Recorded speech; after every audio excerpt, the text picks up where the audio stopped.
Mana bu manzarani ko'ryapsizlarmi? Chorvodagi nomeradiy manzaralardan.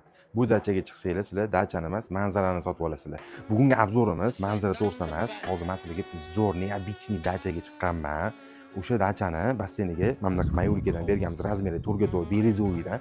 Kuzatib turinglar, juda neobichniy, chiroyli chiqayotgan basseynlarimizdan. İşlerini yürütemiz Nokia'da bir günü yaparım anapa Tony Montana din Gece uxlamin işledim oyladım İspatlaşım gerek verişine pul yat kanam Biz bilemiz yedik nan kat kanam Üstümüzden gülledi kıyınçılıkını tapmağam Labur labur arujini söyleyse her şu günece Man eng mazza qilib yuborgan joyim aytaymi? Buni olib keling. Mana qarab turinglar. Mana bu katta manzara, tabiat. Mana masjiddan boshlab qaranglar. Masjiddan oyna bo'lar ekan, bu basseyn. Tasavvur qiling. Mana shundoq suv, bu yoq oyna bo'lib turibdi. Bundoq keldingiz, mana shu oynadan manzaraga qarab cho'milyapsiz.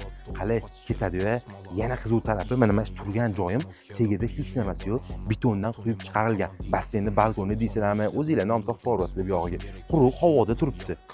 Mana shu oynadan suv tushib, pastdan yana aylanib chiqaveradi. Mana masjid ko'rgan basseynlarni Mayolkasi 4x4 razmerdagi berezoviy modeli, Tetris model deymiz, o'shandan foydalanilgan. Bu hammasi Arend zavodda mahsuloti. Kimgadir qiziq bo'lsa, xuddi shu modeldan zakaz bersanglar bo'ladi. Shu basseynimizga ustakalarimizga baraka topsin. Ancha mehnat ketdi. Shu ustakalarimiz uchun bitta like bosib qo'yinglar, qo'llar dard ko'rmasin.